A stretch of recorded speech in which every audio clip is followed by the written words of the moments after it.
Chapter 1 धोखे की आग, कहानी का आरंभ। नमस्कार दोस्तों, आज मैं आपको एक ऐसी कहानी सुनाने जा रहा हूँ जो दिल को छू लेगी। ये कहानी है प्यार की, धोखे की और एक ऐसी आग की जो सालों बाद भी नहीं बुझी।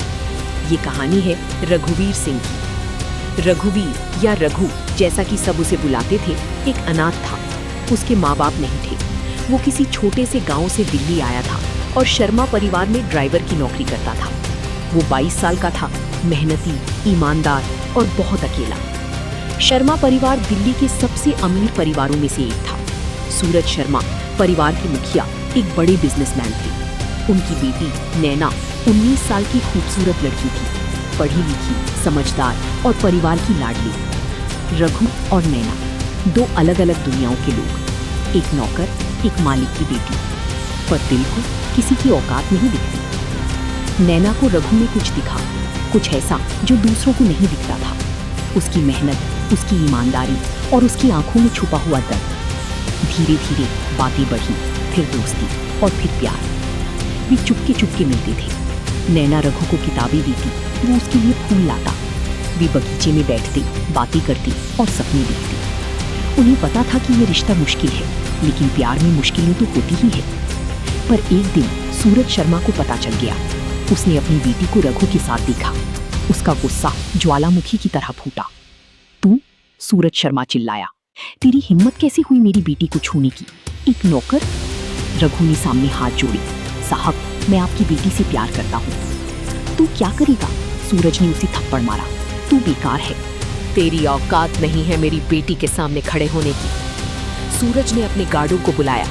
रघु को पीटा गया, बेरहमी से, बिना रुके। उसके शरीर पर जख्म हो गए, पर उसकी आत्मा पर और भी गहरे जख्म हुए। नैना चिल्लाई, पर उसके पिता ने उसे रोक लिया। रघु को सड़क पर फेंक दिया गया। बारिश हो रही थी। उसका शरीर टूटा हुआ था और उसका दिल और भी टूटा हुआ था। उसने आखिरी बार हवेली की तरफ देखा।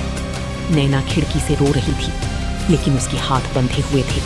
वो कुछ नहीं कर सकती थी। और रघु ने उस रात एक प्रतिज्ञा की। उसने कहा, एक दिन मैं वापस आऊंगा और जिसने मुझे धोखा दिया उसे मेरी आग का सामना करना होगा। उसके बाद नैना को राजेश मेहता से शादी करने पर मजबूर किया गया, एक अमीर लेकिन क्रूर उद्योगपति। उसका प्यार उससे छीन लिया गया। उसकी जिंदगी बंधक बना ली गई। 10 साल बीत गए। रघु को उस रात एक बूढ़े आदमी ने बचाया, अनिल सिंह।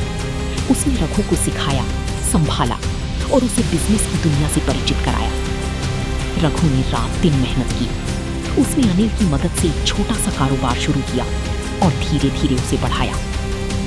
आज रघुवीर सिंह कोई नौकर नहीं है, वो एक करोड़पति है। एक ऐसा नाम जो बिजनेस की दुनिया में जाना जाने लगा है।